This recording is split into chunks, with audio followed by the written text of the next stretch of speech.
Assalamualaikum warahmatullahi wabarakatuh. Innal hamdalillah wassalatu wassalamu ala Rasulillah. Amma ba'd. Saudaraku yang dirahmati Allah Subhanahu wa taala, banyak dari kita yang begitu berhati-hati menjaga hartanya. Dia pasang kamera CCTV di setiap sudut rumahnya. Masih kurang puas, dia pelihara anjing, dia letakkan di depan rumahnya. Itu pun masih kurang baginya. Dia menggunakan tenaga bantu satpam, dia letakkan di depan pintu gerbang rumahnya.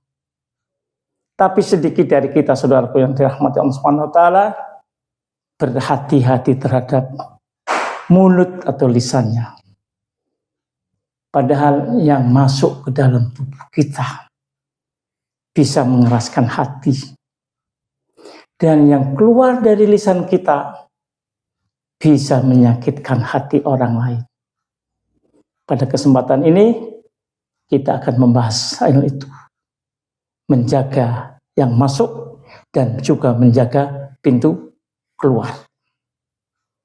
Saudaraku yang dirahmati Allah Subhanahu wa taala, sejatinya apa yang masuk ke dalam tubuh kita tidak sekedar membuat perut kita kenyang atau menghilangkan dahaga kita, tapi apa yang masuk dalam mulut kita memberi warna pada hati dan kehidupan kita. Kalau makanan atau minuman yang kita konsumsi itu dari yang halal, maka akan menjadi keberkahan dalam kehidupan kita. Hati menjadi lembut, kemudian ibadah pun menjadi enak, ringan. Rumah tangga pun tampak damai, rukun. Dan sebaliknya, saudaraku, seandainya yang kita masukkan dalam mulut kita itu suatu yang syubhat, apalagi kalau itu bentuknya haram, maka akan merusak keberkahan kita, merusak keberkahan kehidupan kita, menjadikan hati keras, dan akhirnya ibadah pun malas, rumah tangga hancur, hubungan suami istri tidak harmonis, anak-anak pun susah diatur.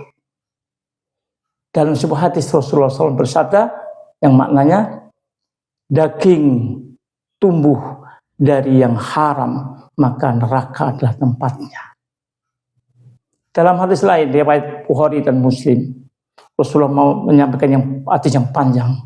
Pada akhirnya beliau bersabda, ada seseorang tampak dari perjalanan yang jauh, dia bersafar yang cukup lama, tampak dari rambutnya yang kusut, bajunya, badannya berdebu. Kemudian dia mengangkat tangannya, ya Rob, ya Rob, ya Rob, berdoa. Rasulullah bersabda, bagaimana mungkin doanya akan dikabulkan?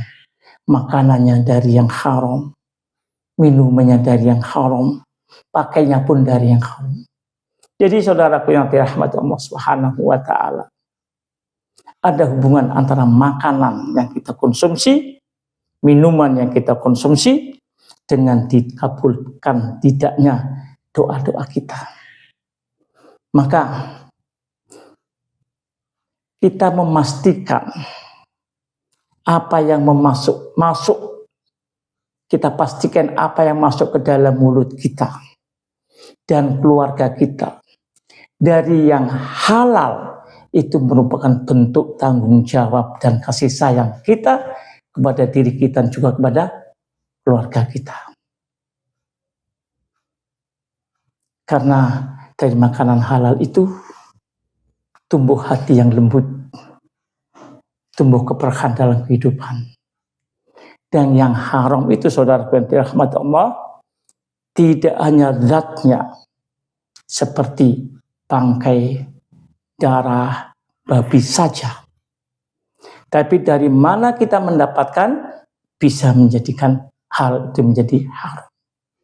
kalau kita dapatkan dari tempat-tempat yang tidak sesuai dengan syariat, tempat-tempat yang diharamkan Allah Subhanahu wa taala seperti mencuri, merampok, korupsi, maka hasilnya akan menjadi haram. Maka oleh sebab itu, saudaraku yang dirahmati Allah, mari kita jaga.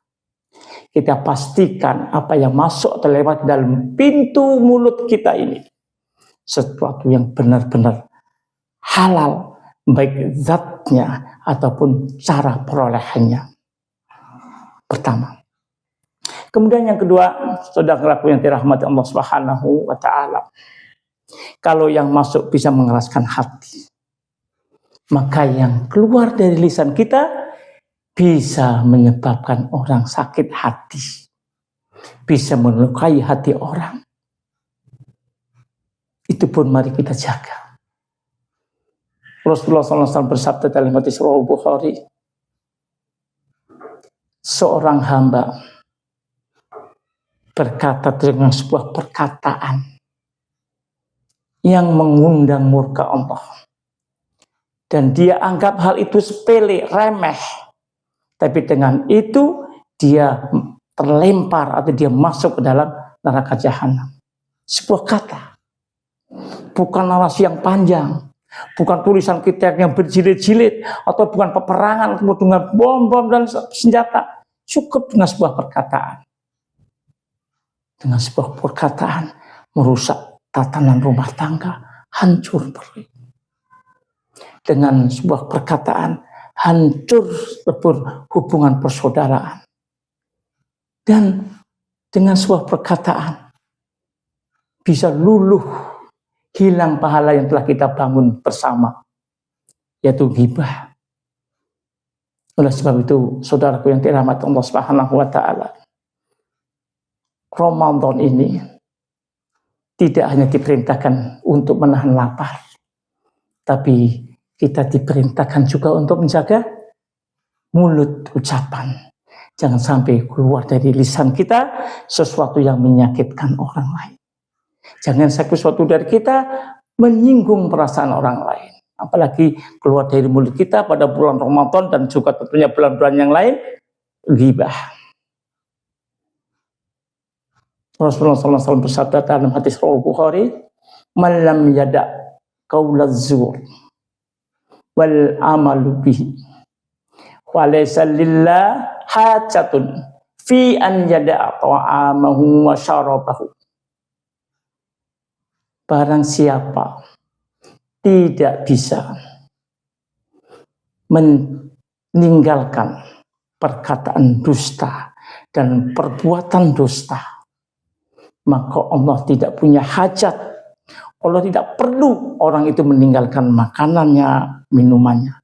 Maknanya barang siapa yang tidak bisa meninggalkan perkataan dusta dan perbuatan dusta, maka Allah tidak perlu puasanya orang tersebut. Maka puasa orang itu menjadi sia-sia. Oleh sebab itu, saudaraku yang dirahmati Allah Subhanahu wa taala, mari pada bulan Ramadan ini kita jaga pintu kita, pintu masuk.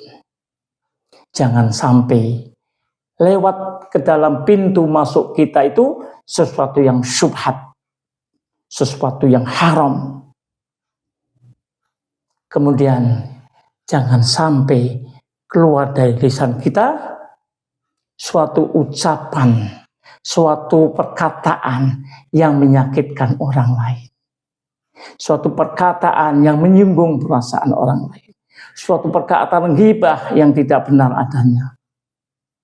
Tapi mari sama-sama kita jaga. Semoga Ramadan kita ini bermanfaat. Dan semoga Allah Subhanahu wa taala menerima amal perbuatan ibadah kita pada bulan Ramadan. Dan kemudian mengampuni dosa kita semua. Semoga bermanfaat. Aqulu qauli hadza wa astaghfirullah li wa lakum wa lisa'il muslimina min kulli dhanbin fastaghfiruh innahu wal ghafurur rahim. Assalamualaikum warahmatullahi wabarakatuh. جرحها فينا وذكراه تناغينا ألا أين الميامين